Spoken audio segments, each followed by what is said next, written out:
Good evening. Tonight is Thursday, November 21st, and this is the Environmental Advisory Council.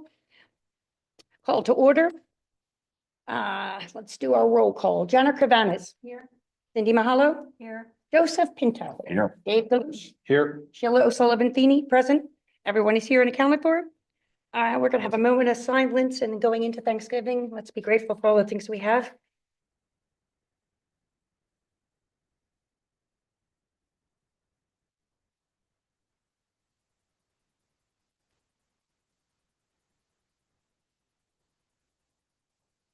Pledge allegiance.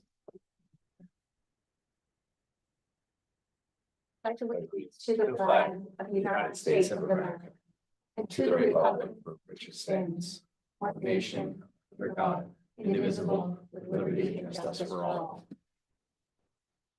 All right. First item on our agenda is approving the agenda.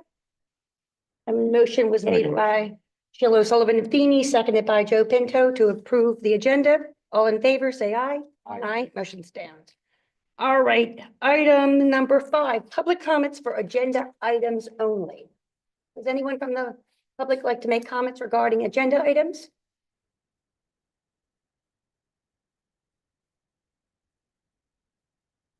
I think because we have 3 really deep things, it's probably better to let them give comments while we're in the middle of discussion.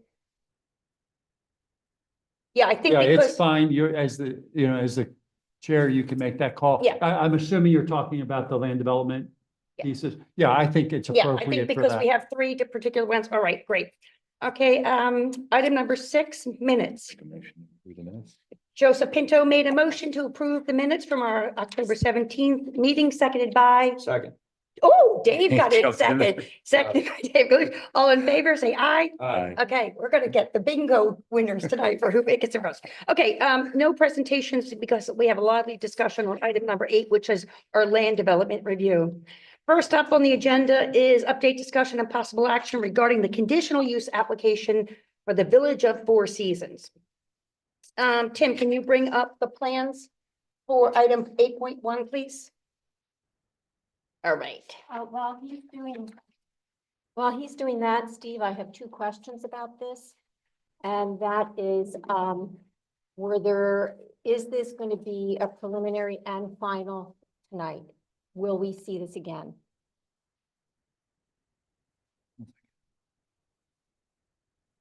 It seems like a very incomplete application. So that's why that's why I'm hemming and hawing. What did the It's, applicant ask for? huh? What did the applicant ask for? That's the problem. It's a very broad request for conditional use. Yes. And so what I'm going to assume that it's going to be pushed back, but I don't know. The engineer has started their review. Andy started his review. And so I anticipate that there's a lot of things we've said that are missing. So the question is, do they just provide it and it goes before the planning commission between now and next week? That's why I'm just hesitating, because if all the stuff is provided before the planning commission next week, then potentially it could go forward. But I don't think it would. I'm sorry, even if it's provided to the planning board by next Tuesday, that gives the planning board no time to review it. I'm not denying that. I'm Right. just, I mean, but typically the applicant comes in and says, here's what I'm doing, right? I mean, that it's not uncommon for the applicant to walk in on the night and say, we'll meet these things from there. So, but there is a lot of things missing from this one. So I anticipate it's not going to get through on November, right? on the November meeting. That being said, I don't know what would be, but I don't know how it will fall. Okay, And I don't want to say for sure it's coming back here.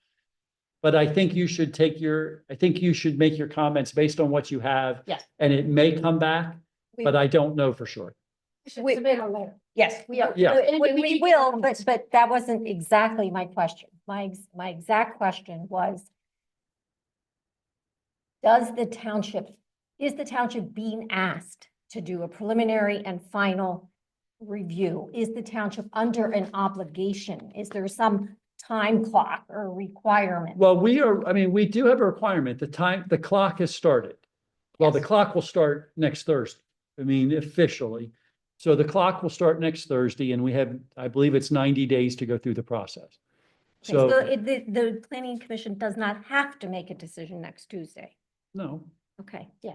but Okay. that doesn't mean that they won't. And that's, Yeah, yeah, okay. and so like what you were asking me, I thought you were asking me, is it coming back to you? Was what your first question was. And that's what I was trying to answer. And I don't know that it will. Okay, I asked in an unclear way. And we did actually already receive the report from Andy regarding his Yes. concerns, and that was helpful. We did not get anything from the engineer and his comments, so he Because was. he's not finished. He Okay. started his review. Yeah. That's And- one of the things that I was meeting with this afternoon and discussing. So were these plans submitted in such a way so they could protect their rights for the 50-foot riparian buffer, or were they right outside of the window? No, Because they were within the window. Oh. So they are protected. Okay, because the supervisors enacted that on September 9th when they give things that was accepted on the 14th, and this plan, I think, is the 18th, so they're within that window. I think this was before the board voted on the ordinance. Okay, now I have another question. Okay. You said that Andy has not completed his review of the. Well, village- I think, Finish, because Yeah. the reason I'm surprised to hear you say that is that we received a zoning review letter from Andy yesterday. yeah, I think you have his initial review that he came back with, but I think there were things that he was needing to complete his review that the applicant has not yet submitted. But what the applicant is given, he has done with what he has. All right, Tim, can you bring up the site plans for this particular property and see on your, the village of, you see from the site plan? That's what he has open. Can go into the actual layout of the plans? Go down one. I think it's, Good, maybe. There we go. No, go down one more. I think that I forget which. Right there, that's it. And why don't you shrink the agenda. Well, I was gonna, I wasn't gonna totally do that, but that's fine. All right, this is Steve, you want to give us a little background history, because this is a very complicated property in itself. You've been before you multiple times and we've had issues regarding Gradaville. There's been some litigation. Anything you want to give us before we dig into our recap? I think that I mean, I don't want to go over all the history Right. because I don't think that Wait, benefits process. everybody. This is a new submission. This isn't a continuation of the other submission. This is a new submission. I think the thing that we need, from your looking at it, I think your focus obviously will be on steep slopes, wetlands, and the impact to those areas. The question that we have is, what are they looking for conditional use on? We think there's actually three things. I thought it was on the lot size. I thought they were trying to reduce the lot. Well, size. that is one, Right. but and again, I think the other two, they're impacting steep slopes that I think they need a conditional use for. And they're impacting wetlands, which I think they would also need a conditional use for. And so I think that from your standpoint, that's your focus here. All right, Cindy, you want to go into? Yeah, sorry, what was this go into? What we did is, because we have 3 individual plans tonight, and which are very different, we individually, Cindy would send out individual letters to making sure that each EAC member was brought up to speed, because we have to turn out these letters by tomorrow morning, and it's impossible for us to do this unless we try to go to sleep tonight. So we try to, have individual conversations, and Cindy would speak with maybe Dave or Joe, because we cannot Yeah. do this in any group Yeah. format. So this is So- really our first chance to really discuss it. Okay, Cindy, you want to go into? And what I'd like to do is, I think it'd be most efficient to move through our discussion following the template that the township provided last year. Question number 1, does it have any environmental impacts to its own or adjacent lands? Yes. Do they have a plan for environmental impact mitigation? Yes. What are our recommendations? I would submit that on conditional use, request number 1 about granting the minimum lot reductions, that not be granted. I think that is foundational to the entire structure of this plan, and that I think that in the most environmentally sensitive approach to land development is to observe the special, most sensitive features of a site and to structure the development to avoid and minimize impact to those sensitive features. I think the current plan does not do that at all. It goes directly through wetlands. It disrupts steep slopes. And I think part of that, and it also crams these houses into undersized lots. The number one, first, one of the requests the applicant has made is to get an exception to reduce the lot size. And I would submit that not be granted as a conditional use because it leads to the current plan as it is, which kind of requires and kind of leads to the need for the other request for conditional use, which is disrupting wetlands extensively which are the most sensitive features, and it's in a sensitive location upstream of the reservoir. And the other request to disrupt steep slopes is equally disruptive and to be avoided, and could easily or much more easily be avoided if they did not go with these minimum lot sizes. Cindy, can you go to the chart and just give us a quick overview? Because we do know that there's multiple wetlands here. They're talking about trying to build a road through a wetland, a bridge into it, which is greatly concerning. Okay, this is the first place the road goes through the wetland. The riparian buffer is this dotted line here. Did you try again? So that's one area. Now,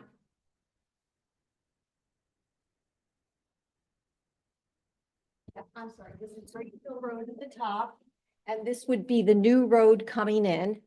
So that's north, that's north, this is south, this is the new road coming in. This area here with the dotted line is all wetlands. That area is being saved as open space. This is one of the detention basins, and this road here goes right through this wetland. Then if you come down, you move the picture.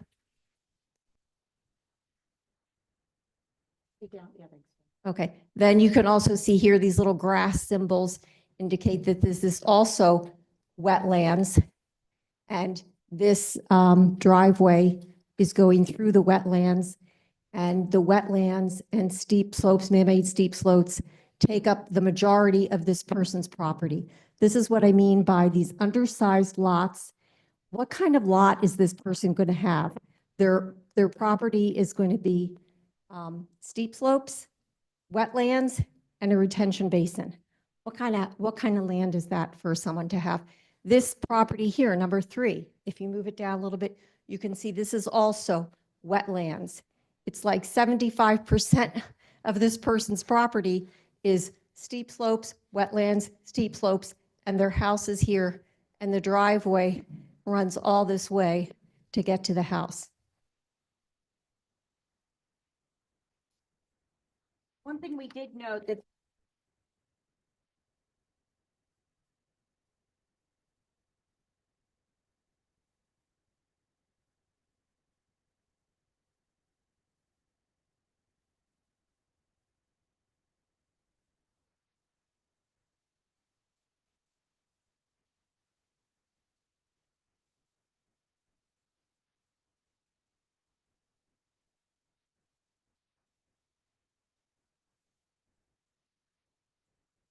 the entire plan is returning to us.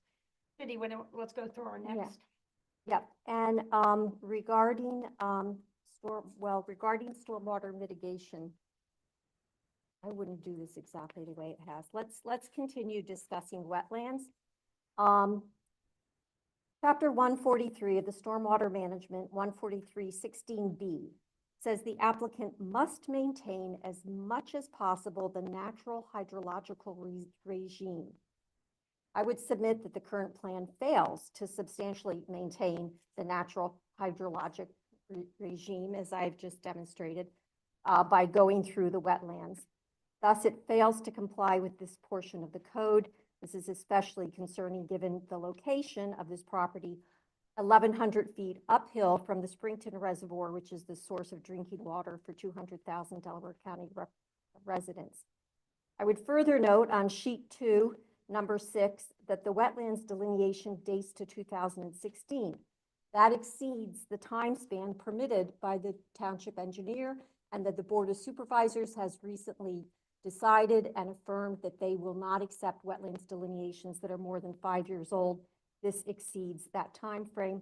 Thus, we recommend that the applicant should obtain a current wetlands delineation and jurisdictional determination conducted by a licensed wetlands engineer or similarly qualified and licensed professional. We also, in that area of wetlands, we did not see any results for soil tests. And obviously, being wetlands, we would note that there would be hydric soil, so we didn't see any reports on soils or anything of that nature. And we know that this was, I guess they were rushing to get these paperwork in because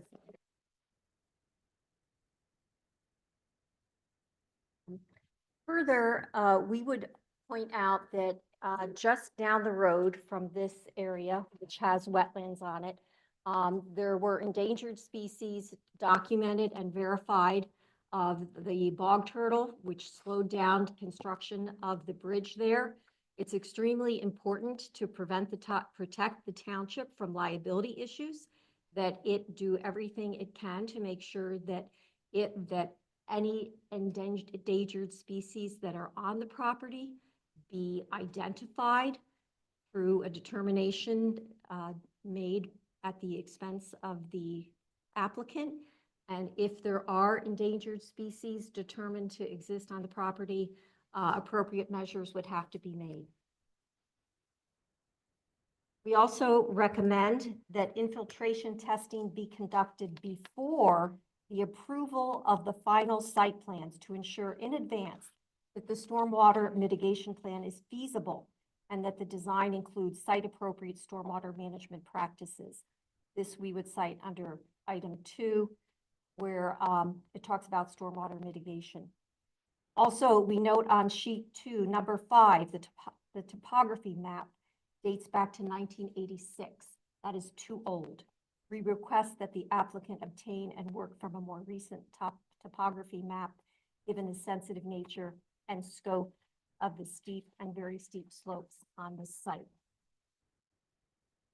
The applicant proposes to use a FEMA flood insurance map dating from 2015. Given the rapid change in rainfall patterns, we recommend that the applicant and that the township require more current data. Number 4, the grading and utilities plan, sheet 6B, does not indicate grading associated with swales or other features that would direct stormwater into the biofiltration basis. This should be shown. The plans show the position of the stormwater basins, but they do not indicate how the water would get there. And this might be, we need to know how it's going to be accomplished. And it could be accomplished either by swales or by underground trenching, either which is likely to require the disruption or removal of trees. It's extremely important to maintain as many trees on this property as possible. The applicant in the other half of this development, which was in Marple Township several years ago, came in and virtually clear cut the entire property. I would submit that that is not acceptable in Newtown Township. And the applicant, as in the code, in the zoning officer's letter from November 18th, he rightly observes that any tree removal and buffering plans should be prepared and submitted in accordance with chapters 104 and 158 and be reviewed by the township arborist. This plan is entirely lacking in any of the materials that the township requires under the code. It lacks a list of the trees to be removed. It lacks a map. It lacks the quantity. It lacks the the replacement, formula and the number of trees that would have to be replaced. We find that is lacking. I'll stop there and see if anyone else on the commission has. I think we've dug into this and it's greatly concerning around the board. I think, Cindy, you're hitting every point we discussed. I have more. Yep, I know. We're not even through question number 4. Yep. And it's greatly concerning to us. Yep. Number 3, does the LDP utilize riparian buffers near water bodies and promote natural landscaping to manage stormwater? Yes, it indicates riparian buffers. Code 143.3 says is what I would refer to here. In the plans, the applicant states that sufficient vegetation currently exists within the 50-foot riparian buffers, end quote. I would ask, how does the applicant know that? Has the applicant conducted an environmental assessment of the vegetation in those areas? I would suggest that the township ask for a field assessment that provides written verification of this statement, and where the current vegetation is not native or is insufficient, the applicant should comply with code 143.3. Quote, the buffer area shall be planted with native vegetation and maintained in a vegetated state. The current plan relies heavily on maintaining the riparian buffers where it does to help with managing the stormwater and protecting the quality of our waters. This therefore places an enormous burden on these riparian buffers that they function as intended. They can only function as intended if they are fully vegetated with native trees, shrubs, and ground cover. Then I would say, given the fact that these people's lots would be largely wetlands or riparian buffer, that land must remain as a riparian buffer. It should not be converted to lawn or whatever. Therefore, I would submit that that each deed for these homes include the requirement as to travel with the deed to maintain riparian buffers to ensure that the homeowners do not remove or disturb the native vegetation in the riparian buffers and the wetlands on each lot. Finally, number 3, the plan indicates significant disturbance of the wetlands buffer in lot 4. I believe I pointed that out. Yep. Due to the driveway and the grading around the home. I think that should be adjusted to eliminate this disturbance. And the driveway of lot 4 does not provide a 50-foot riparian buffer from the wetlands. It appears to be about 10 feet. We would ask that this be adjusted to eliminate the disturbance, and we recommend that the township not grant approval for the reduction of any riparian or wetland buffers. Anything before I go on to steep slopes?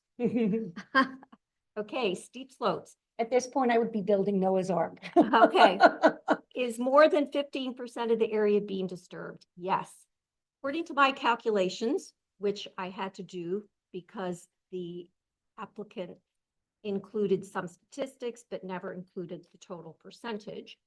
So based on my calculations, the limit under our code is 15% of steep slopes, but the plan proposes to disturb 33% of steep slopes, which in my calculations is more than double the amount permitted under chapter 134-8A1. The plan should be revised to reduce this disturbance. Does the LDP have any impact on very steep slopes? Yes. The plan proposes to disturb 26.5% of steep slopes, which is more than 5 times the amount permitted under chapter 134-8A1, which permits 5%. Janet, you want to talk about lighting? We can see evidence of lighting, but we would like to encourage the builder to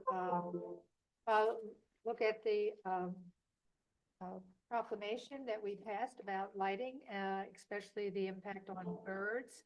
A billion birds are killed with lighting during their migration period, and we live in a very important bird area for migration. So lighting should be designed to point down lighting should also be designed with a lower kelvins.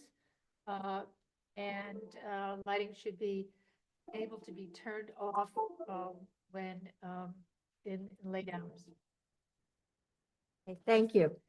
And we would expect the applicant to provide a lighting plan. The current grading and utilities plan does not include a lighting plan for streetlights or residential lighting. Number 7, does the landscape plan align with the Newtown Township Native Plant Resolution?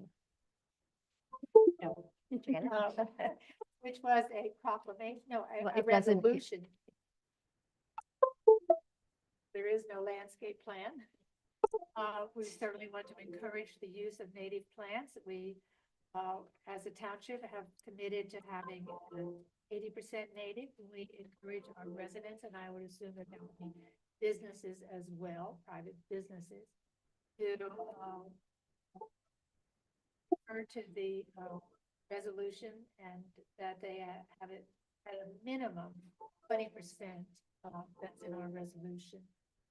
But if we become educated, we really should realize that we need much more than that. We need to support not only our birds, but the insects that need host plants. And those are native plants. Yeah, I just stretch that by saying we don't have insects, our birds have no food for their babies. So we have to support native plants. Thank you. Two last points under item 7 about native plants. Construction biofiltration basins number 1 and 2.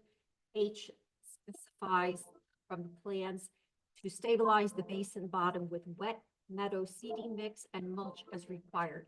We are glad to see the use of meadow plants as opposed to turf grass. And we would request that the applicant use native plants such as grasses and sedges that are deer resistant. Finally, we specify that no plastic mesh, erosion control, or seeding products be used. These supposedly biodegradable plastic mesh products perhaps do degrade over time, and unfortunately, this results in microplastics getting into our drinking water. So those are my recommendations. 4 seasons. I think the other things we talked about was a wildlife study conducted. And as you mentioned, the bog turtle, because this area is sensitive to specific creatures, we'd like to know whether that was, and also what impact on the wildlife corridor this will have. Another thing, Cindy, you and I mentioned, although it's in the Marple side, but is adjacent to this property, because of their use of the Leland cypress, which those particular plants create some type of crystal, which is a combustible. We want to make sure that they do not use that on the Newtown side, because that is a concern, especially with dry conditions. That is a fire hazard. They have a line of those trees around the perimeter. And although those trees grow very quickly and they're inexpensive, they get to 40 feet within a couple of years. That is a concern. Yeah, I'm glad you mentioned that, because I have driven the Marple side of the project a couple times recently and was struck by the vast lack of trees, and the vast majority of the trees that have been planted are these berms with Leyland cypress, which are not native, which are also kind of a fire hazard. And it's virtually a monoculture that provides no wildlife benefit. And then there are a few very small, isolated little decorative trees planted, like 1 or 2 on a lot. So I would like to even add that no Leyland cypress. There are enough there. And we can perhaps run that by the Arbor Township arborist. Is he going to review this and comment on this? At this point, I don't think so, because I don't think there's a landscape plan for him to review. So I don't know what he would do. Another thing suggested by the We Conserve group was that they suggested that the EAC, the Board of Supervisors, and the Planning Commissions actually do an on-site review of this property. And the reason being is when you're looking at this particular property on a map, you know, it might look like these things are manageable. But when you're on site, you get to see a different perspective. We do not go on property sites because we're not allowed to. But I think the Board of Supervisors and the Planning Commission would be able to see how this area is impacted, especially because it's proximity to Springton Point. It's identified in our area because of drinking water. I mean, there's so many issues of concern. And I think we've discussed a lot of them. Anything else that we want to add?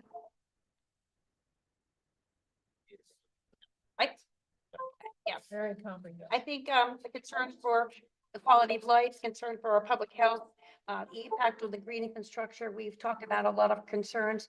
The EAC would not be recommending this plan as it is written, but we understand that we are just a recommending body, that the Board of Supervisors make that decision. Anything else we need to add to that comment, Leonard?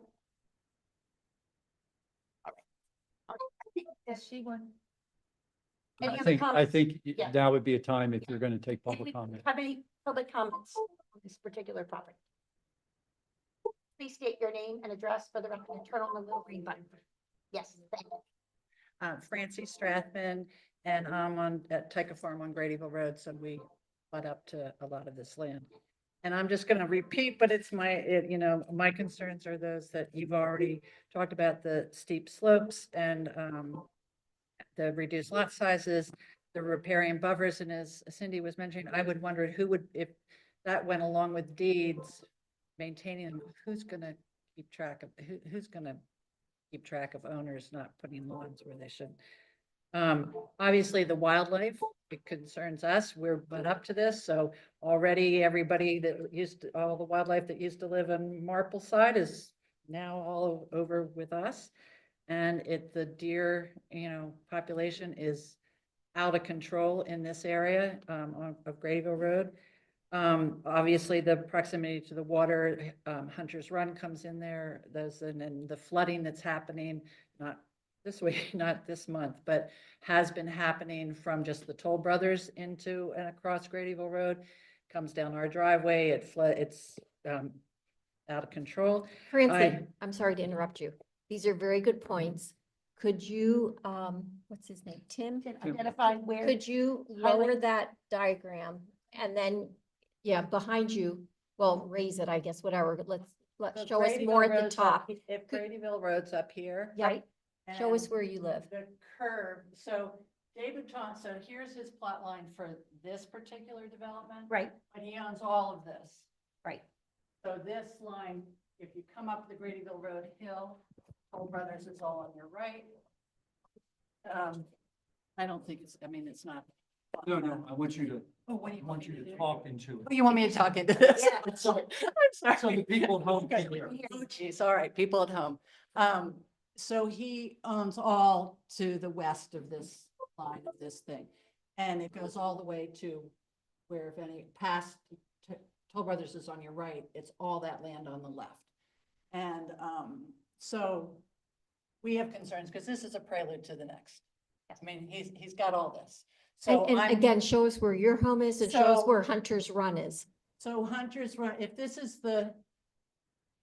is the bridge right here? Yeah, I think the best way to say it is you're probably another maybe quarter of a mile up the road. Yeah. There's a very large piece Right. that the DePatons still own between Between their him and our property driveway. and their driveway. That's what they Okay. just moved the property line on. Yes. Yes. Right. And what I was getting to is there was some discussion between myself and someone else about whether Hunter's Run actually goes through this part. I don't believe. I don't think I did does. not see it. I don't believe it does. So it's but further. Oh, I to the think the Hunter's Run is a little bit further over, It's just. if that's what you're asking. It's just to the west of this, All right. by not much. So 'Cause your it- property is directly impacted by the decisions on this property. Absolutely. Couple of other things, certainly the arborist, I would want that if you go to the Marple side, he went in and clear cut. I know people who live butting up to the Marple side. And I know they had meetings with him about, we're gonna save this tree and we're gonna save that tree, and and none of it happened. I hadn't thought about the lighting, but if you want to come in our driveway at night now and look across at Marple, because it's across our cove, it's just it's so bright. I mean, it's lights, lights, lights, lights. Are any of the street lighting on the Marple side downward facing? No, they all seem to be going across, and now that there's no water in that part of the cove, but when the water's there, it's just this glow. Yeah, Anyway, that's considered light pollution. that's just, let's see, sorry. So I guess that's about it, but I think one of the things I also had a question is that this is coming so fast. I mean, these maps just came to people like me, and now all of a sudden next week is a Thanksgiving week when people are traveling, and I know people who are like, I can't go, I'm out of town. So that the timing of this concerns me. And Well, the reason being is we had recently changed the codes to require 100-foot riparian buffer. So they protected their rights right, under this by putting it, Which so that's why their plans are not complete. which is Um, horrifying yeah. to me. And I guess as we keep pointing out, I think when we come to these meetings, that when we did the comprehensive plans here and we all sat with all those maps, one of the main things was to preserve land in this township. And once this goes, and then all this 52 acre, he wanted to put 50 some houses on this the last go around. It's one of the last pieces on the reservoir.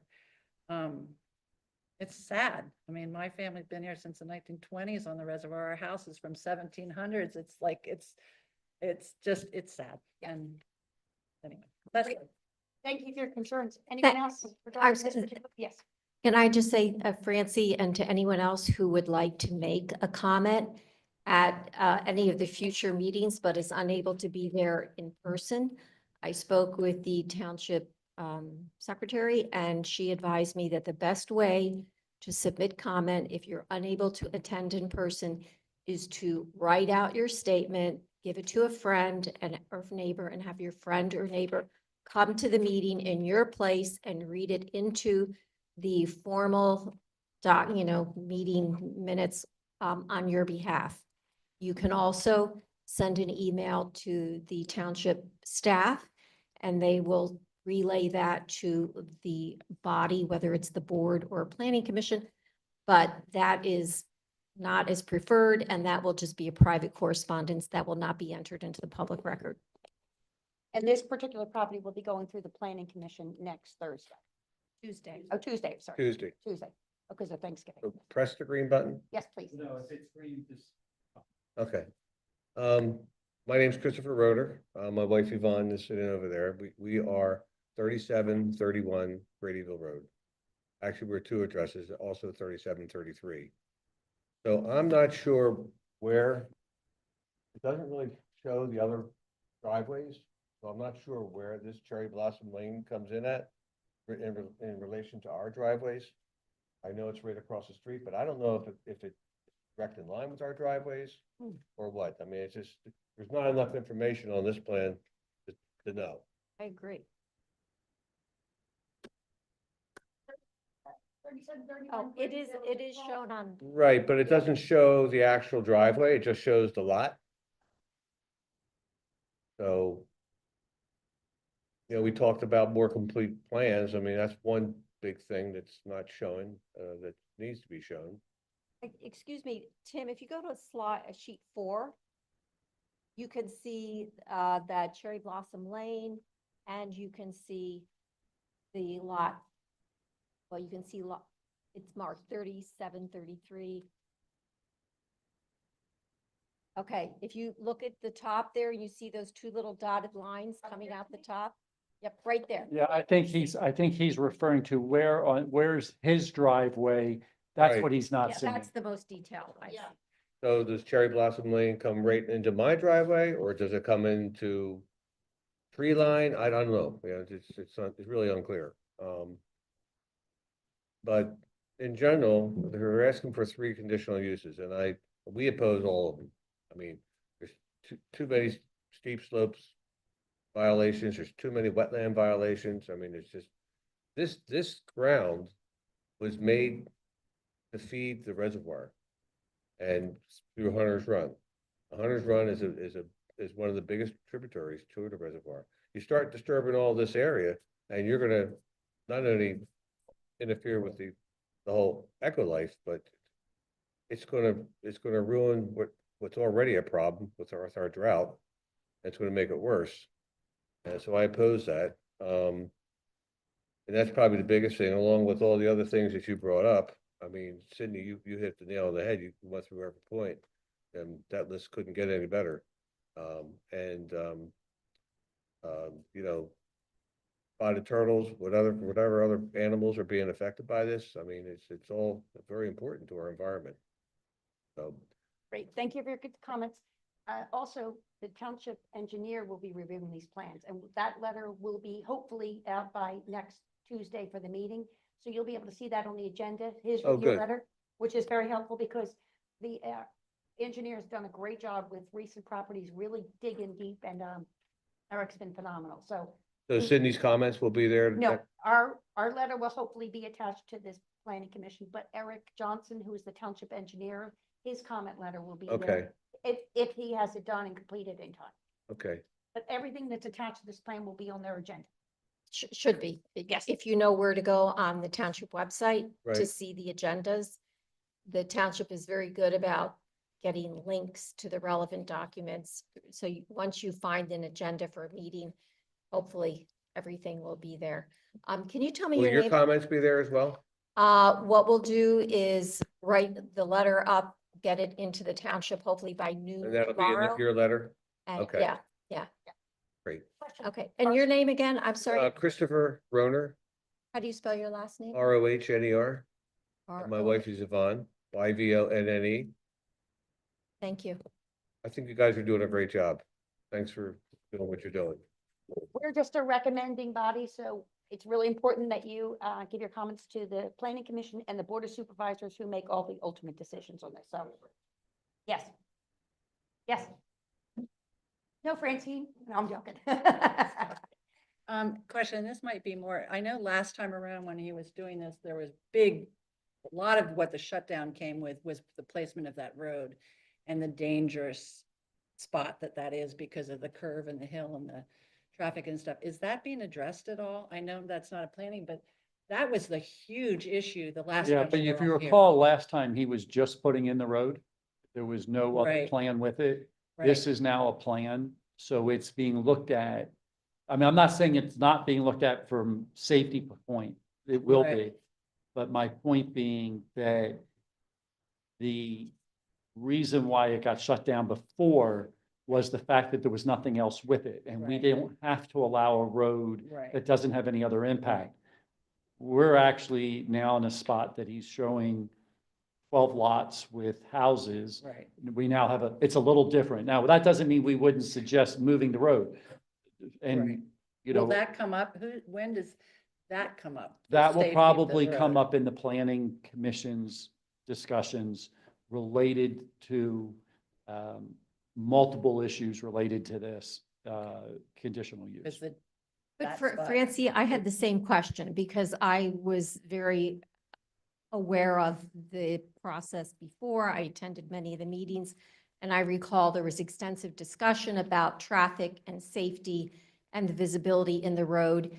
And I would like to have included that in our comment letter, but traffic is really, I guess I could comment on it, but it seems like it was beyond our scope. Yeah. That it should be some traffic engineer but I share her question, Steve, is who is going to comment Well, that's on right. That's an traffic and engineer's, safety? an engineer is going to be reviewing that and it's, you know, as part of public comment, I mean, I understand it kind of steps outside of the bounds, but if you wanted to make just note that you would want to make sure that it's safe, I think that's appropriate. And back then they were using traffic studies that they did Yeah. and they were outdated. And certainly since all the apartments, everything else that's happening here, Gradieville Road is, It's a different. even road. since we were here last time, it's Yeah. a whole different ballgame. Yeah, as far as traffic. and, you know, again, because of the way the design is, there's more limitations, but we're also, Like where would very- his road go? Yeah. He needs a road. yeah, Yeah. yeah. Okay, but that's a big piece. yeah, no, I don't disagree with you. Francie, if you do choose to submit a comment letter in writing and have a representative read it, you had talked about the displacement of wildlife. And I think you've mentioned to me in the past the deer overpopulation and your safety concerns, that you've almost hit deer coming in and out of your driveway. I mean, that is a very valid concern. I think that's one of the township's primary responsibilities, is to safeguard the health and well-being of its residents, and traffic safety and colliding with the deer are big concerns. All right, a motion was made. We have Oh, I'm so sorry. Safety, traffic. You're connecting to the Four Seasons in Marple. That's 38 homes. You're proposing to build 12 here. That's 50 homes, maybe 3 cars per home. And half that traffic is going to come out on Gradyville Road. The other half's going to go out Median Line Road. I mean, that's a pretty big impact. And that's going to really increase the flow and the traffic problems that we have with Gradyville Road up at 252 at the light. So I don't know if that's something that you can Yes, discuss. There are really other venues or other meetings in the township that will focus on that. Yeah. okay. This really is mostly for I environmental. guess his question is, do they look at the total development versus just the 12? Well, they're gonna look, I mean, they will look at the whole piece, but We can. I'm gonna tell you that it's small. Yeah. You know, I mean, and when we look at numbers, I mean, I know it's not small when you're looking at the fact that overall the growth, but this impact is small in that number. The last plan that was kind of before us was way bigger. Yeah. And so, you know, it will not meet the requirements to have a specific traffic study. Okay. Because of what it is what I'm trying to When say. it was just a road, they had turning lanes I understand. and they had no other development going on. It was just a road. I know. Okay. Thank you. All right. A motion was made by Shiloh, Sullivan, Feeney, seconded by Janica Bennis, that Cindy Mahalo will craft a EAC comment letter outlining the issues that we discussed. Anything else that we need to add? If we have till midnight tonight to add that, but please let us know. Second, motion was made by Shiloh Sullivan, seconded by Janet. All in favor, say aye. Aye. Motion stands. Perfect. Great. Item 8.2. All right, Aronimink. Steve, you want to give us a highlighters, or do you want me to do a quick overview? So this one's a little different. Really what they're requesting is a land development waiver. And so just kind of be aware that you know, what you're going to comment on this, but understand that it's in light of what they're requesting as a land development waiver. And So they so, don't want to go through the entire land development process because of, yeah, so understand the second part of this is that their intended use is temporary. It's parking lot or base down for for the media trailers for the PGA Open that will be here in 2026. Thank you, May of 2026. They originally said that they wanted to go back and make this meadow. Before they submitted the plan, they met with some of the township staff. Our initial comment was, you are taking down trees. We are going to expect that trees be replaced as part of that process, not if the township agrees to this, we would expect trees to go back. Because the comment was made that the trees, most of the trees that were coming down were ash trees that had died. I don't necessarily think that's the case after if you look at their plan, the number of ash trees compared to the other trees is actually less. And so it was a nice way of saying it, but I don't know that it met that.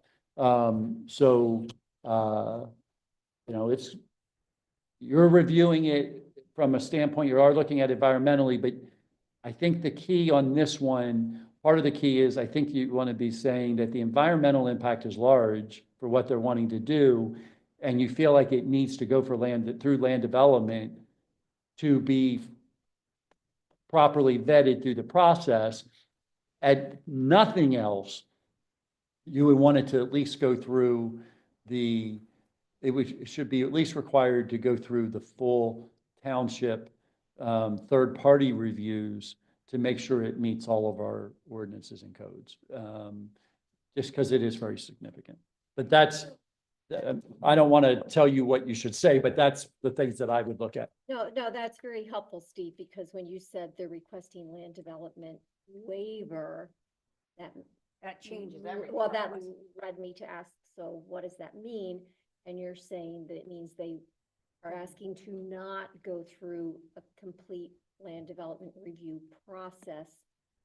And so that is something we can ask or recommend. And failing that, you said at least, what was, Have an independent third-party review.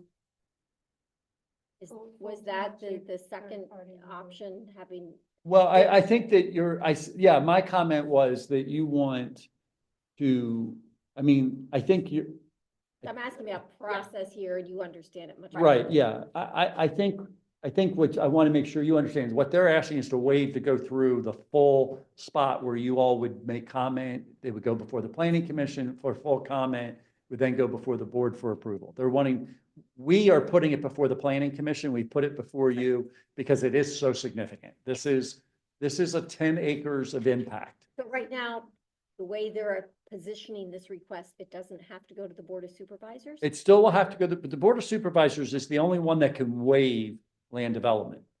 Okay, they're the only ones that can do that. So it could be that the outcome of this is we advise the Board of Supervisors, please do not waive this.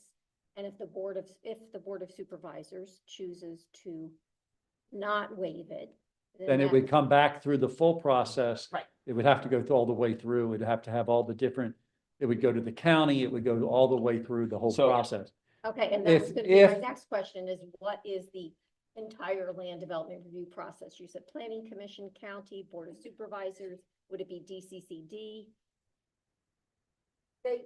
Yeah, because if they don't go through land development, then they don't have to do the MPDES permit. Well, that's why I'm saying, that's why we would still require those things because of the impact. I mean, this is 10 acres, so we would require that. We required, we told them up front they were gonna have to do stormwater.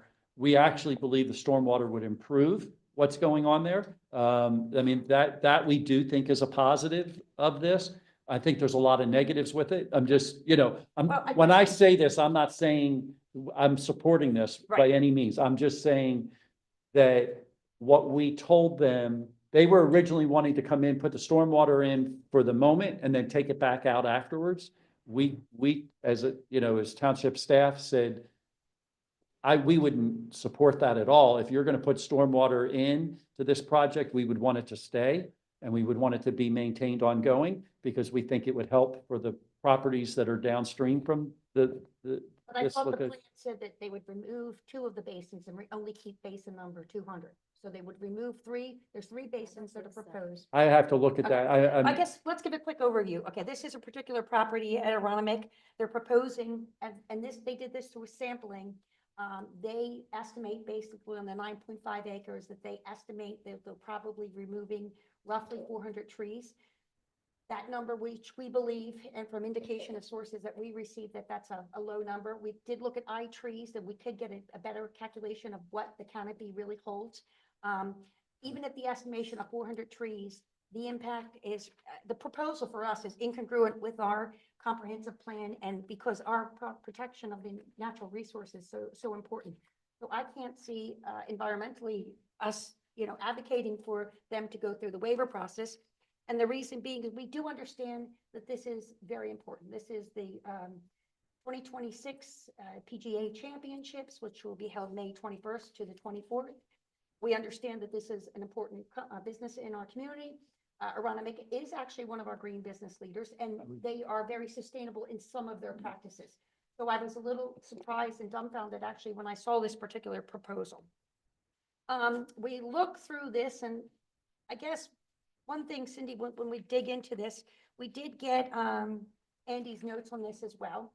And I think let's just go line by line. The concern that we had, I understand that in the engineer's report from the engineer for the Aronimink, they received an engineer report from the township. When did we actually get this application? Are they protected under the?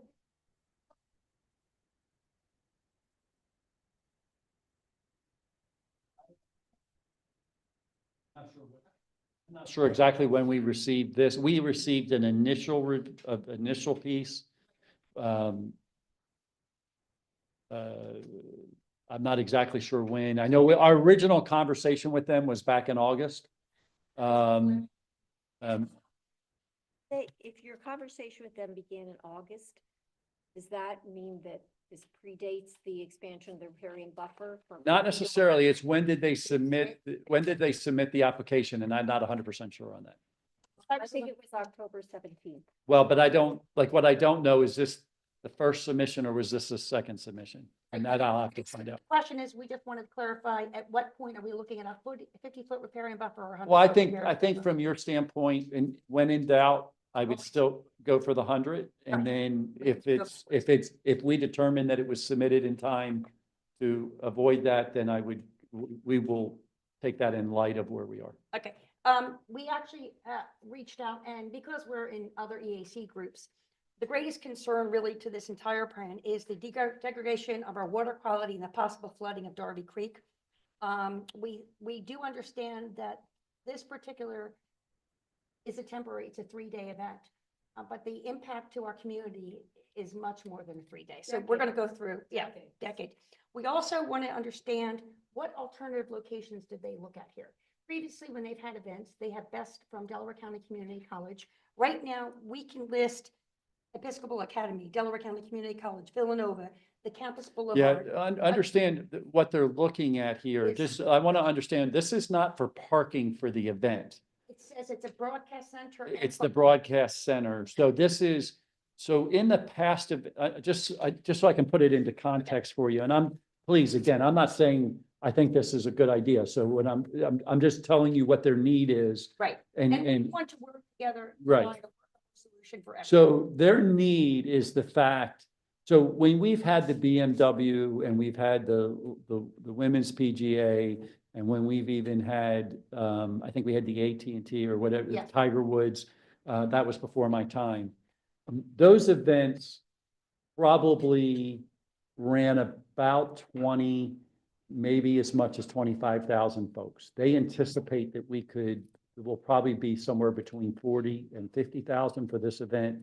The news, the media that will be there will be much more expanded, because this will be media from around the world Yes. that will be coming into this location. And so the challenge that they're having related to this is the amount of space that they need to meet what the number of media that come in for that purpose. And though you could have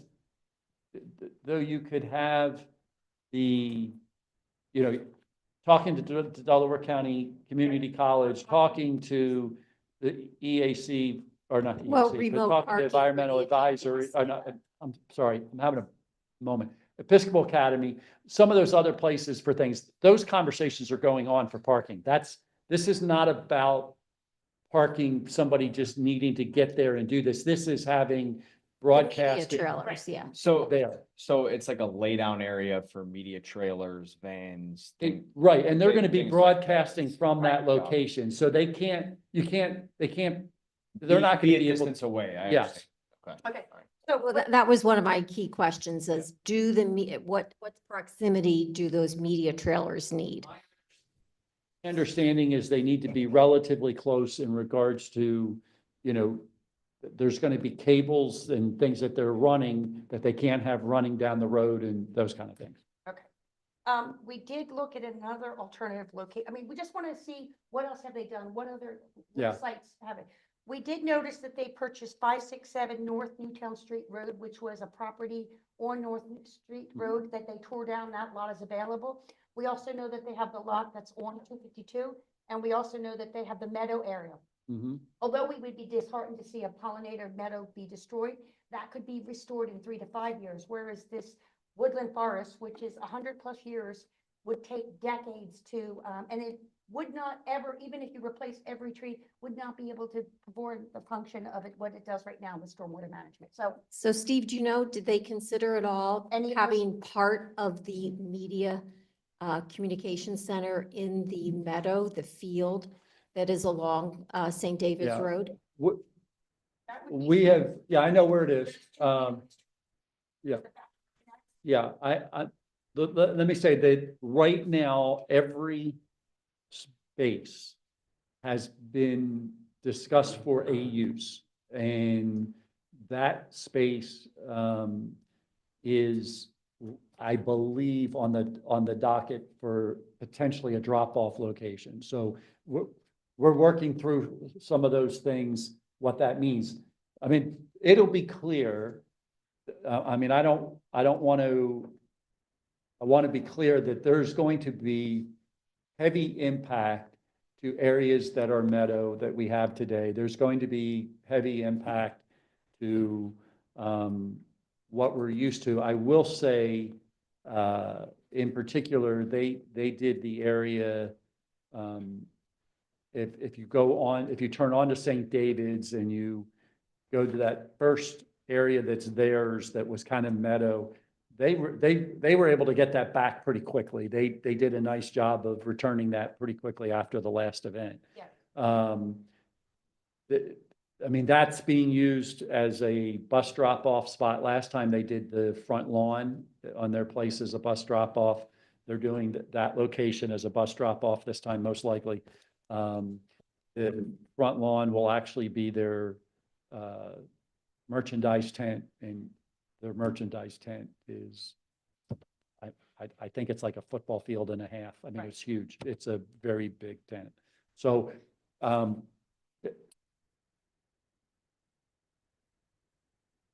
I understand your concerns here. There are concerns that we have as well. We're trying to figure out what some options are. Yes.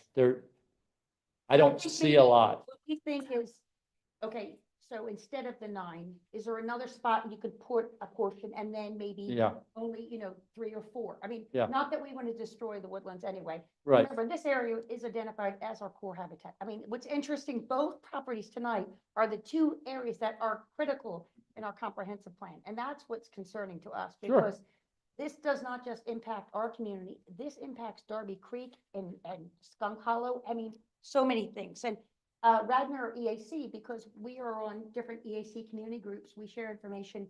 They are equally concerned. Willistown Conservation. There'll be so many other conservation groups that would be concerned because of the impact. Cindy, you want to go through? Well, I guess our greatest concern was the sampling that they used to determine the trees, was instead of doing an actual count and going through a 9-acre, which I understand is cumbersome and is detailed, they did a sampling. So they get to pick 4 quadrants in the area, and they decide from those quadrants what the tree canopy look like. So they don't even give us the exact number of trees they're destroying. Yeah. They're just giving us what their replacement value are. So that would be item number 3, when we think about drafting a comment letter. Item number 3 in the template is about the use of riparian buffers and promoting natural landscaping. So we would ask that the applicant provide, as in the other comment letter, assessment of the current vegetation in the riparian buffer, identifying both native and invasive plants. Again, this goes to code 143.3, that the buffer area should be planted with native vegetation and maintained in a vegetated state. I know we were talking about trees, but talking about riparian buffer. We did note that in the plan, the plans do show a 50-foot riparian buffer. And we were pleased to note that the applicant located the disturbance out of the steep slopes. They really avoided the steep slopes. And we also looked at the dates of the different documents, such as soil testing, wetlands delineation, maps, and they were all quite current, Yes. unlike the previous applicant. Regarding the trees, as Sheila noted, the tree estimate was done by a sampling system where they counted trees in 4 sections that were each a tenth of an acre, we would argue that that is not acceptable and that an exact tree count be determined. And as required under our code, under chapters 104 and 158, that they do an exact count, a map of locations, a list of species, and provide a calculation according to the code formula plan. And then Sheila, you had suggested a compensatory additional measure that would be beyond what is required in the code. And did you want to mention that? Well, we talked about two things. Okay, so we're talking if by chance this is the only way forward and we want to kind of find a solution for this.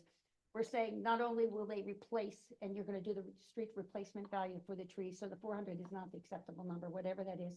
Those trees would be planted on their property. In the interim, though, the entire environment is impacted by the destruction of nearly 10 acres. We are looking that at the individual applicants' cost and for them to complete, we would look to have 100 trees replaced in the neighborhood. 50 of them would be around the Paper Mill Lane, Paper Mill Road, coming around the entire area around Aronimink. We know this would be a costly venture, it would probably cost them about $45,000, but we're saying that we cannot wait for the replenishment that for the tree policy they're talking about won't occur till the fall of 2026. So in the meantime, at least we can have 100 trees, and the other 50 trees would be maybe an area the township would select as a street tree program or some area that's identified as critical to our stormwater areas. And that all of this would be absorbed by the applicant to pay for that cost. And this is just, again, you know, we're not advocating the destruction of 10 acres. We're just saying, if there's a situation where we could work together, this would be something that we would be looking for. One thing we did not mention, and I don't know, Cindy, if we got to it yet, one thing that's critical when you are talking about the destruction of a woodland, it's called fragmentation. Are you going to go into that? You talk about. Yeah, this is really important. Okay, so woodlands are identified, and remember to each serve a purpose. But what we would be looking to doing is, as you understand that the woodlands not only protect our water, air quality, stormwater management, recharging, everything, but we would actually be doing a process called fragmentation of forests. And that occurs when the land is cleared. It isolates patches of woodland, which is greatly concerning. In addition to adverse impacts of air, water, and climate, forest fragmentation threatens the plant, animal species, and whose survival depends on the intact interior forest. So when you go onto iTrees, which is a website which you can actually do the calculation, we could see that not only there are some dead ash trees, you can actually see the canopy of the trees, but you can do from the calculation, you can plot up and see what the estimate of these trees are. And the number that we saw was much higher than what they're considering. So, Sheila, could I just point out that what you were reading earlier oh yes, is word for word from the township's comprehensive plan, which is a very important guiding document that, as Francie mentioned earlier, was developed with a lot of public input, and it reflects the goals and the vision of the township and what its values are. And this is not in concert with the comprehensive plan values. I think that's what our whole plan, our whole argument is. We understand the importance of this particular, you know, not only for Newtown Square, it's significant. It's a global, you know, we will be on the marketplace, and it's important. And we have to understand the economic benefit to the community. We're just trying to say we can find a win-win solution to this so that the Aronimink can benefit, but we don't want our citizens, our environment to be degraded for a 3-day event. And also, I don't know if you saw in the details, they would be grubbing the land. That means totally stripping it. That's not even cutting down trees. That's total destruction of everything. Yeah, and can I get into that? That's Yes. where we're gonna address that in question 2 in the template, where it says, is there a best practice stormwater mitigation plan for this project? Yes, there is. And in addition to that, we have some recommendations, and these were actually developed in consultation with a board member of the Delaware or Darby Creek Valley Watershed Association, who is also an engineer. And he suggested, and I agree and would recommend to the EAC, that we recommend that the applicant develop a construction stormwater pollution prevention plan in addition to the erosion and sediment control measures outlined in the site plan, and that be reviewed and approved by the township engineer and the DCCD. Number two, we would like to point out the vulnerability of the site to erosion during both the construction and the restoration phases. As Sheila pointed out, it's not just cutting down the trees, it's grinding out the stumps, which is like totally making the soil raw and disturbed, highly vulnerable to any rainstorms that might happen during these extended periods of time. Therefore, we believe that the construction and restoration phases warrant much closer oversight than in other projects, and that we recognize that stormwater oversight is primarily the Delaware County Conservation District's responsibility, but they have a broad range of responsibilities and they have limited capacity. So they are only able, given their resources, to conduct spot checks. We would ask that the applicant should identify what on-site resources it will provide to oversee compliance with the erosion and sediment control measures and the stormwater pollution prevention plan daily during both construction and restoration. The township should also be granted access to and commit to additional oversight during these phases.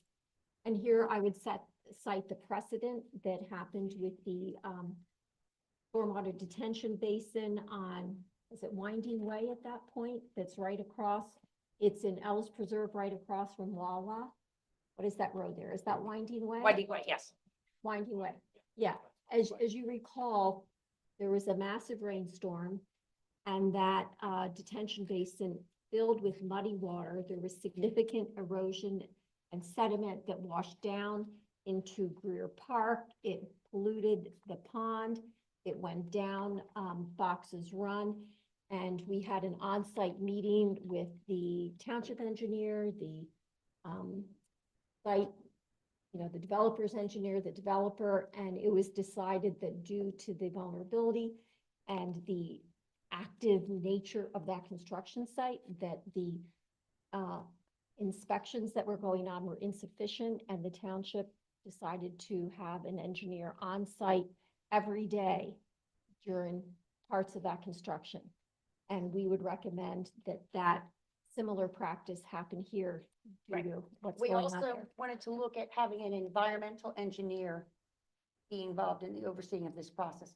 And the reason being is they're looking for specific things that a regular engineer would not be aware of, especially because of the nature of the watershed of Darby Creek.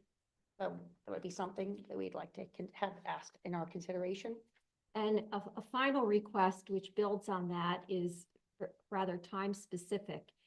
And again, as I just stated, the biggest risks to higher quality streams, which Darby Creek at that point is rated a CWF MF, which is a cold water fishes, migratory fishes quality stream designation by the state.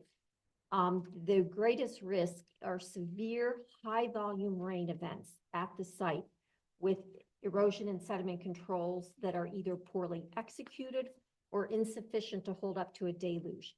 Therefore, we request that the township engineer study the plans carefully, determine what the design rainfall is and whether it is sufficient for this location. And we would advise that it be determined that the applicant and township should monitor the weather carefully during the site development phase. And if a significant rain event is forecast, the applicant and township should ensure in advance that all controls are solidly in place prior to the rain event. This is something that could have been done at the detention basin on Winding Way. I believe that was Hurricane Isaias. We knew in advance that this was going to be a major rainfall, and that's something that could be triggered, that when there's a major rainfall like that, our engineer goes out and makes sure that everything is as good as it can be. I think the other thing, Cindy, we did talk about how there's wasn't negative, this design actually, obviously the EAC would recommend a full land development process because we could uncover all these things because of the negative impacts on the core habitat, especially skunk hollow, but the negative impacts for the green infrastructure, which is really important, and also the wildlife corridor. You'd be cutting off the wildlife corridor again in that area. So do we add that into the original comments? Yeah, we can add that in, and the fact that it's a wildlife corridor, here we have a similar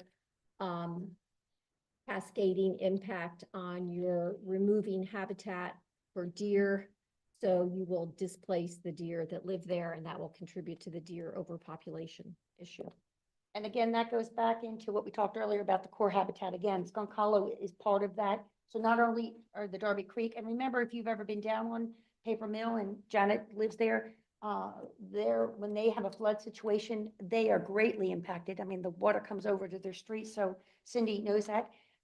Steve, with this particular development, if they don't go through land development, do the neighbors on Mill Lane and the adjacent properties, although you'd have all your setbacks, do they need to be notified? Or, I mean, you'd basically be building a 10-acre in the middle of, do they get any notification of this property? Not if it doesn't go, I mean, like, there is some notification now that Yeah. what we're doing, but that would not be going forward. Yeah, I think because of the May I impact. add that since I live on Paper Mill Road, I did receive a mailing from the township Related to this, yeah. related to this, and it says a temporary installation.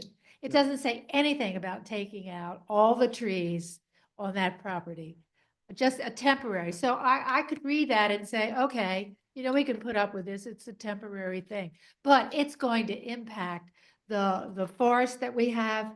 I just was on a webinar yesterday from Penn Environment, and they talked about the old growth forests, which are 100 to 300 years old. I had a tree that I had to take off of my property that was 250 years old. So the trees behind there are old growth.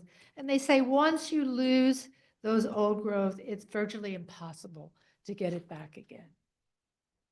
Yeah, that's so true, because trees are part of a living community. Without getting too geeky, the soil is full of mycorrhizae, which are part of what makes Communication the system. communication system. The trees' roots, they support each other, they communicate with each other, they need the mycorrhizae.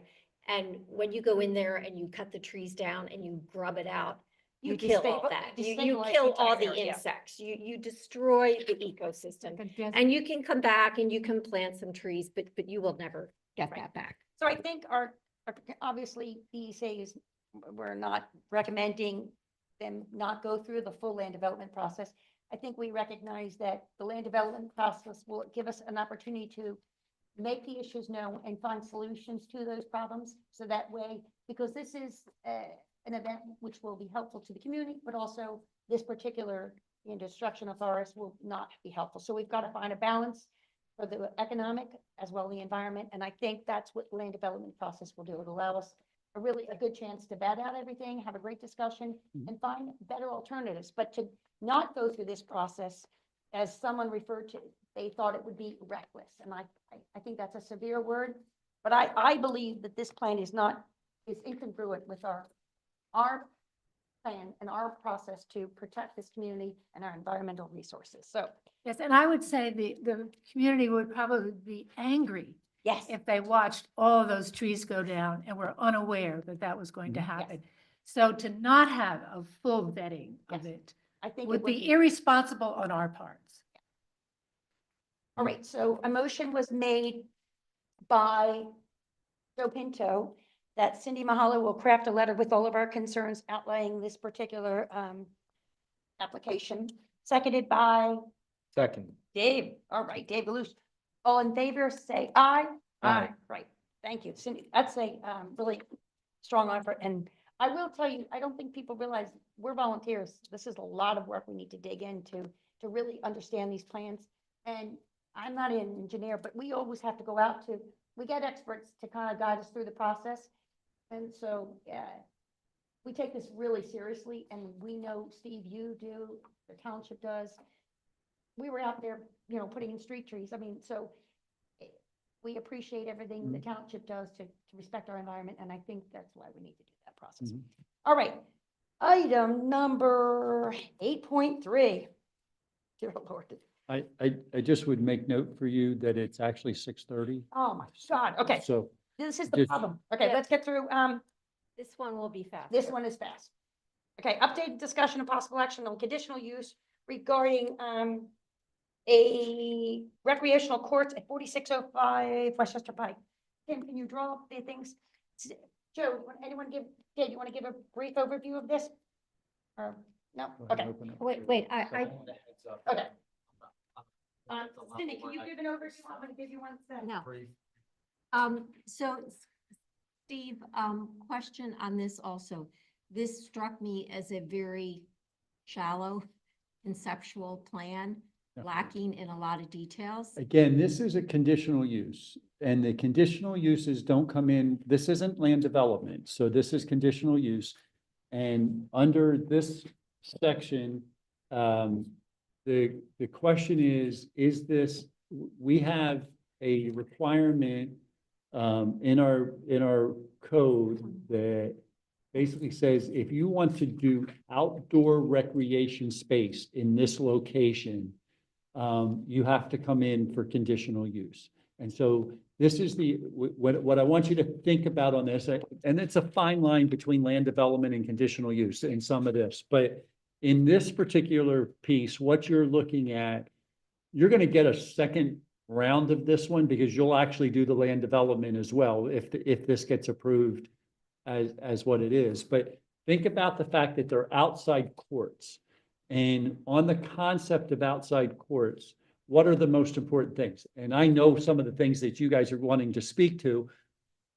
I think one of the big things is going to be lighting, right? I mean, that's going to be the big thing because you know that at this time of the year, I mean, it's only 6:30. People will probably be out there wanting to play and we would want them to do that, right? And so, but what does that look like? How is it done? How does it meet that need? The other thing, obviously, is if these courts are put in from what are the other environmental concerns that you would have from an outside, thinking about outside courts? So there's a whole land development plan that'll come in for this, but tonight's focus is really on the conditional use piece and what conditions do you think are important to be put on this because it's outside courts. That's what you're focusing on. I guess our concern when we look at the overall What's plans. the, sorry, I just have a, what's the benefit to bifurcating the process like that? Well, the benefit to the property owner, and in this case, it's not the property owner, it's the property leasee, Sure. the one who's doing it, is if, let's say we came back and I'm just saying they want to put in, I forget the number of courts, but they want to put in 25 courts or whatever it is, and we came back and said the conditions are you need to do this amount of this kind of thing, I and understand. this kind of I understand the thing. point, okay. And they may Gotcha. say, I don't even want to go through land development. Sure, It's sure. too many conditions. We're not going to consider it. Gotcha. Or if I think it's one thing to say you want all bird-friendly lighting, but to say that all lighting can only have candle foot of X, and it doesn't meet what they need to be able to do, Understand. to have a safe event space, then they wouldn't want to go forward. Got Does it. that make sense? Yep. got it. So that's the reason why if I'm the, and I'm gonna say developer, but or the person who's gonna be doing this, I don't wanna spend a lot of money on a design and all of those kind of things if I know it's a no-go. Sure. This is to kind of get us through and say, here are the things that we think are important. And from your point, you're looking at it, what environmentally, if you're thinking about the fact that we're going to allow courts in this area, what environmentally are you mostly concerned about? And then what conditions you would want in place for that? Impervious, yeah. Yeah. 76 parking place. Mhm. Yeah, so Steve, that is very helpful. I appreciate that. I think you're right that lighting will be a primary concern. I think sound will be the primary. Yeah, sound. But we can't do anything about sound. So sound, Trees. Trees and buffer. lighting, what riparian buffer width applies to this development? I think they came in after the door. I thought this was after, but I would have to Yeah. verify that. Okay, so that would be one of the first things. Yeah. Is, are they gonna have to expand the buffer? Because they're right up against the buffer. Yep.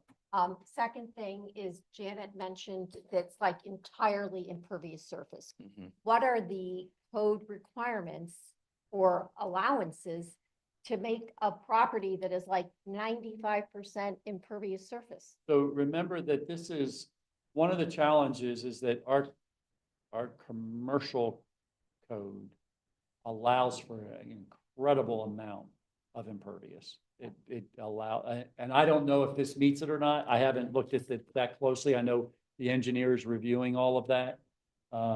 Did it just go away? Oh, okay. I would have to look at all the charts and I haven't had a chance to do that. That's, I'm not the best person to be sitting here giving you Right. that guidance, Okay. but, In the interest of time, we'll yeah. say impervious surface. but I think you're hitting on the things that you're most concerned Yeah, about. yeah. And I I think think the riparian buffer, we're concerned about the sound. We'd like to have evergreens. We'd like to see a landscaping plan. We'd like to see a lighting plan. We appreciate this being an outdoor activity because there's a great need for pickleball paddle. So we appreciate being in a lifestyle village. We are concerned that because we did so much with the property just below this, with this one, it feels like we're just creating a cement valley. Yeah. We would like them to see what other surfaces they could use to still accomplish their their pickleball, paddleball, whatever, but not necessarily with a concrete mix. So there are mixtures that are, we can ask them to consider Yeah, as well. And I would discuss or raise the possibility of reduction of parking. Absolutely. One of the training sessions we attended at the AC conference was reduction of parking, shared parking, the inaccuracies and skewed nature of a lot of standards set by traffic parking. Yeah, that was 20 years ago before shared Yeah. driving and.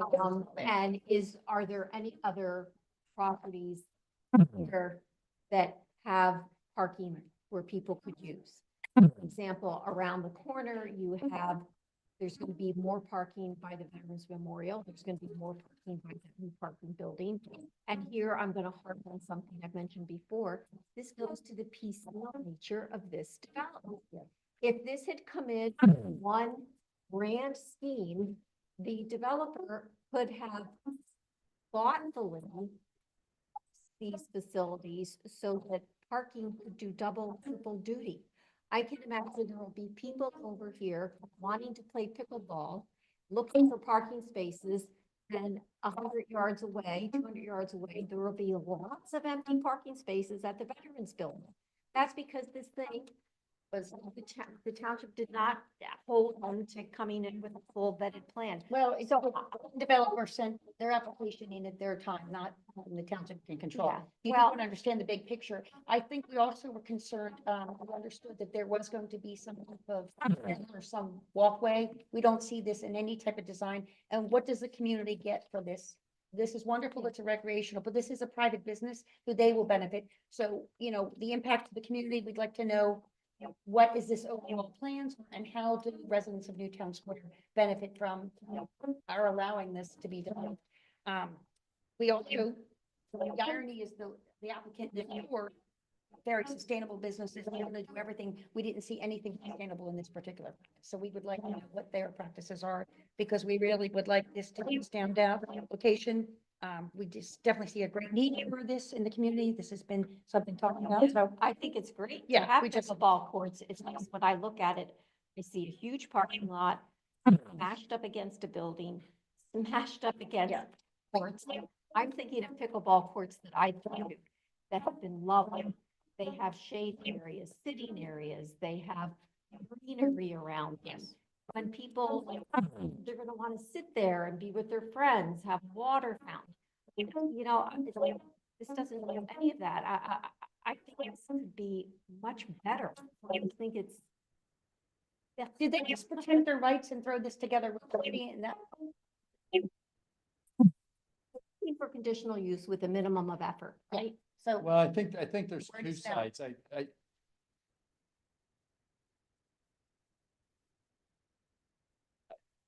I think you have a developer who's obviously trying to maximize what they can do in the space.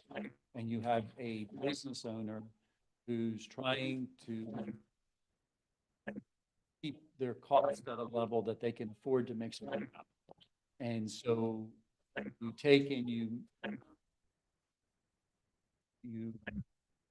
shrink the space that the business owner is going to lease, then do that, and that's what you're getting All right. in that thing. Well, I'm trying to, yeah, I would submit that in an affluent community like Newtown Township, the people that might want to use the built is substandard. And I don't think it reflects well on a township that according to our vision, is it aspires to be preeminent. Yeah. I don't think this is I good. think it needs to be Into done, that. it needs to be done right. I think that. well, then I think if that's your comments, I think that should be. So, motion, anything But else? one last thing, when are we gonna find out if this was submitted for 100-foot or 50-foot? We're just gonna put it in. Okay, that's it. A motion was made by Rebecca Venice that Cindy Hollow will draft a letter with her concern regarding the conditional use, 8605 West Chester Pike, the pickleball, paddleball, and squash courts. Seconded by Joe Pinto. All in favor, say aye. Aye. Aye, motion stands. All right. We got to roll. We got like 10 more minutes here. Future land development review. That is not on the agenda. Thank you. Item number 10.1, EAC's 24 annual report will be due to the supervisors. We can draft out, I'll send an email and everyone can step up and see what they can do on that, because I don't want to dig into too much tonight. time-wise. shared Google Yep. document. And it's all cut it apart. Okay, everyone's good with that. Item 10.2, discussion on e-newsletter for our December. Cindy, you mentioned you wanted to do snow and ice. Yep. All right. Anything else? Can I just say something? I'm not sure who wrote the article about sustainable Halloween. Did someone write? Oh, that was Joe. That was I phenomenal. thought that was fabulous. That was fabulous. He rocks it. I- But did you I- see sustainable Thanksgiving and Christmas? I don't know that- if I saw that. That is even better. Joe, you gotta tap your Joe, writing don't worry. skills more. What's great is we push them and listen, I have to tell you. I feel Joe's like I've family- written so many, I'm Joe's like on family retainer. embracing sustainability that I could even tell you some phenomenal stories. What's great about it is, finding practical solutions, how you can implement in everyday life. And EAC has gotten compliments because we're really trying to show you how you can do it. We can't save the world, everything. We can do little things every day, and that's what all of these articles are. So that was a great one, but wait till you see Thanksgiving and Christmas even better. All right. I want something else for December. Just texted some- Yeah, you got, Yeah, I said my heart. you said the article, okay, but, you now have to say Dave's is great too, because then you No, put you're broke fine. fun. You're Jesus, we got 3 minutes left and we gotta keep right. everyone's egos in check. Okay, anyway, I will look into, I'm gonna get another letter, agenda item, so I'm gonna email you that. We don't have time to discuss that tonight. Update on old business 11.1, update and possible actions on supporting the Sustainable Green Business Coalition. The conference is Friday, March 7th.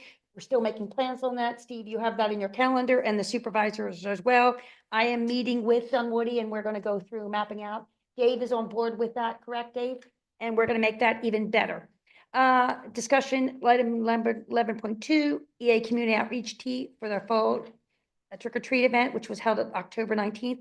We had 125 kids and that was from 4 o'clock to 5:15. We were out of all of our treats and we picked sustainable treats. We did pretzels, we did Cracker Jacks because the box is sustainable, and we did apples. And we gave everyone, before they got the treat, they had to do the full commercial about sustainability. And so it was really, didn't we, Janet? We talked about birds. We wouldn't let them get their treat until they learned something. So it was fabulous. And then item number 11.3, update on shade tree EAC's fall tree plant on November 9th. 39 trees were planted on our community education program. That was such a spectacular event. It'll be shared out on the things, but what was important is not only we were planting trees, we were educating communities, we were in wetlands, we were in Fox's Run, we had property, so it was really a spectacular event. Ashley and Brookside is phase 2, so that's a great thing. Janet, item 11.4, update on Birdtown. You got 2 seconds. Our summit last week, there are now 78 bird towns in Pennsylvania. And there were 34 bird towns that the summit with virtual. Pass around our newsletter. Perfect. We will be getting information about the February EAC meeting, guys, and I'll send you the information. Our next EAC meeting will be on Thursday, December 19th at 5 p.m. On Friday, December 6th, our EAC articles for the newsletter will be due. I'll send you out an email, and that will be published date of December 12th. And on Saturday, December 7th at 8 a.m., I will need any EAC December agenda items. All right, that is everything for tonight. Any public comment on EAC items? All right. Can I Any say other one- comments? You can got 1 minute. I say one last thing. I attended the Birdtown Summit. It was very educational, inspiring to see what other communities are doing. And I just want to say kudos to Newtown Township and the Board of Supervisors and Janet, because Newtown Township was one of the first communities to be a bird town. We've been a bird town for what, 7, 8, 9 years? I know under different organizations, but yes, we have been a bird town. And now there are 78 across the 78, state, yes. but we're one of the originals. All right, Steve. And we achieved gold status last year. And that could not have been done